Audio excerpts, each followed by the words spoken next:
It is my pleasure to welcome you to the 25th anniversary of Revelry. Revelry, the literary voice of the Gwendolyn Brooks Writers Association of Florida, was started in 1987, actually, in an informal kind of process. I selected several poets from the community, and we met, and eventually in 1988 published the first Revelry. The hotel's pool deck is buried in morning fog, and on it, waist deep in mist, there appears a ragged line of motionless nuns, black habits softened in still air, and in a moment it seems these ghostly shapes will shuffle off to chapel. Their rosary belts, unseen, but there for sure, will clatter as they walk, murmuring matins, breaking the soft, still Key West dawn. Ursulines from the cut of them, but hard to tell in the morning mists, and the mind slips away from sea-salted air, and in its place, chalk dust in a Brooklyn classroom, winter, 1937, and Sister Benignus at her oak desk, a tiny 90-pound woman, her frame hidden in the folds of her habit, her soft voice mesmerizing 30 children, chins cupped in their palms, wrapped in the magic of Moses in a basket, while snow falls softly on classroom windows and automobile tires hiss on frozen roadways. The image fades, and a sizzling sun rises in the Key West sky.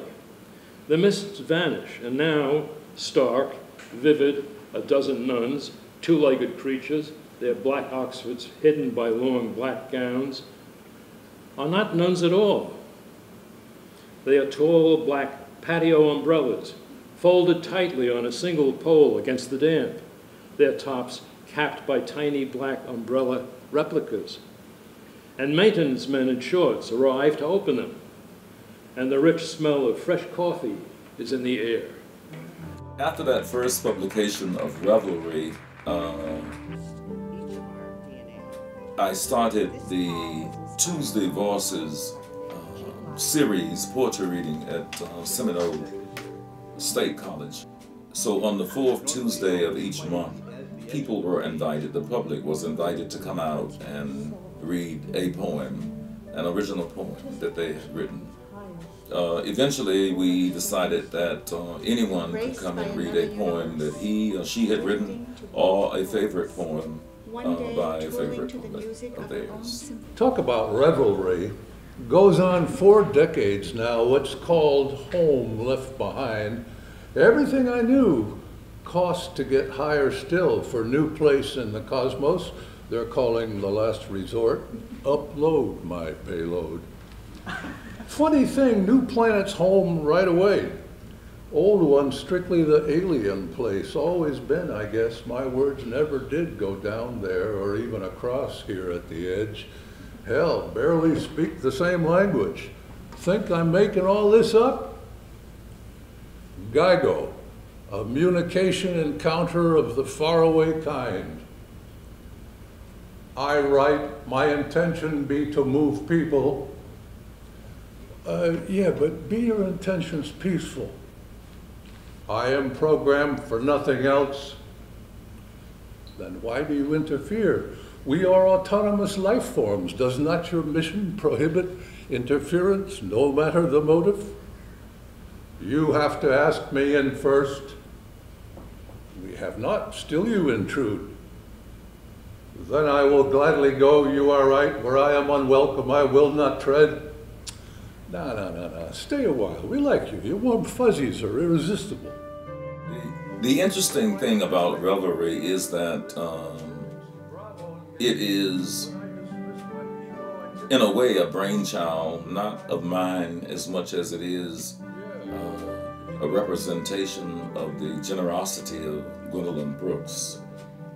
When she established the Stephen Colbert Wright Poetry Awards, we moved on to become more active and involved.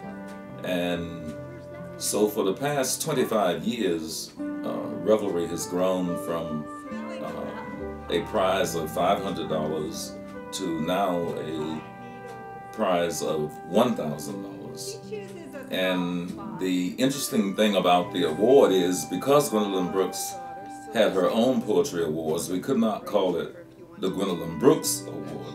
So I honored my college professor at Florida Atlantic University, Thomas Burnett Swan, and that's how we have the Thomas Burnett Swan Poetry Prize in Revelry.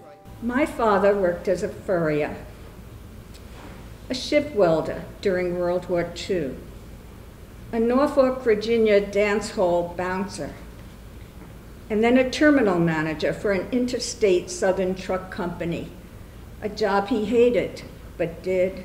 Set his baby Ben alarm clock for 5 o'clock in the morning, traveled through the Holland Tunnel to Jersey City, where he kept the trucks going, fought with the drivers, and ground his teeth while shaking his head, his face dark with anger.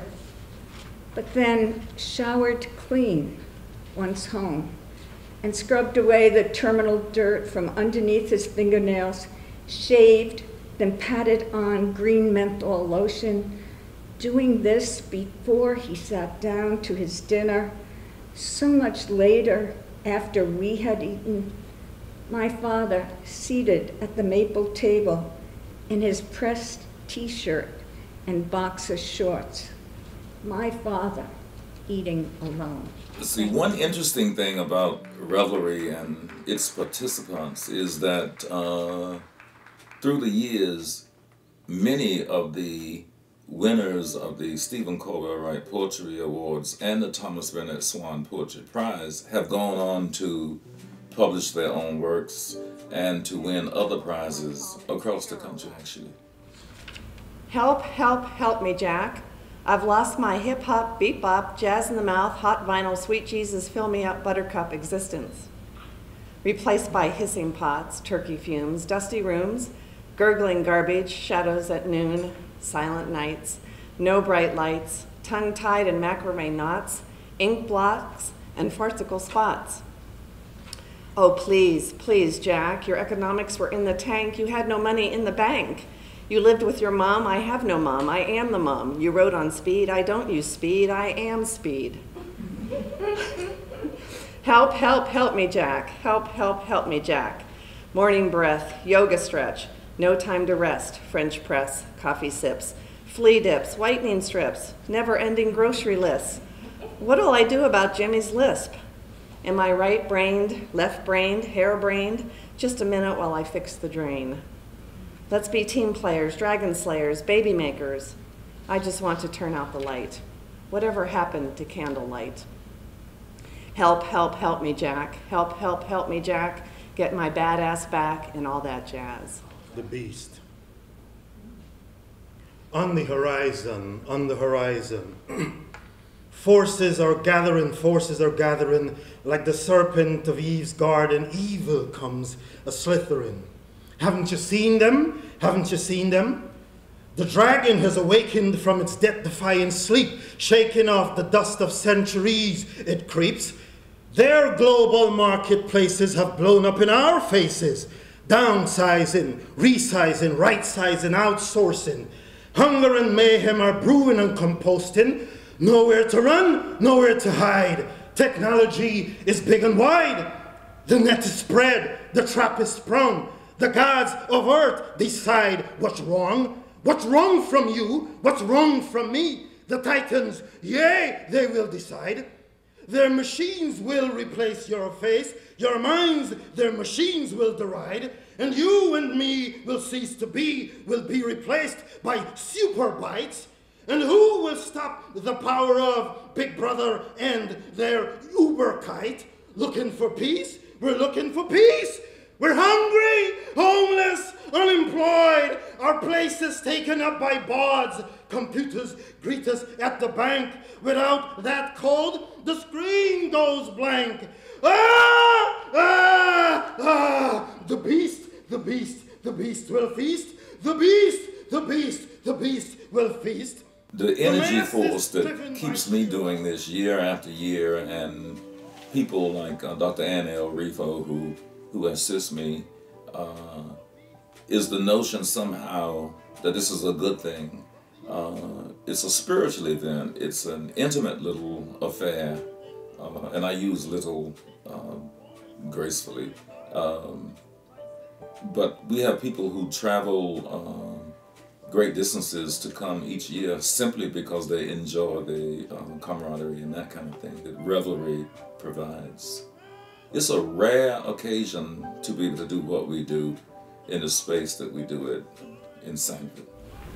I watch the bright red tulips bloom and shiver as I realize that I am witness to the force that turns the wheel of life. I am no less than tulips.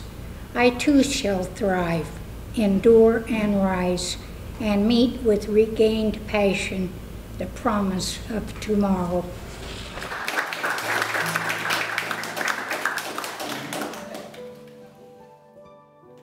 Each year, I ponder whether or not I'm going to do this again and how long it will go on.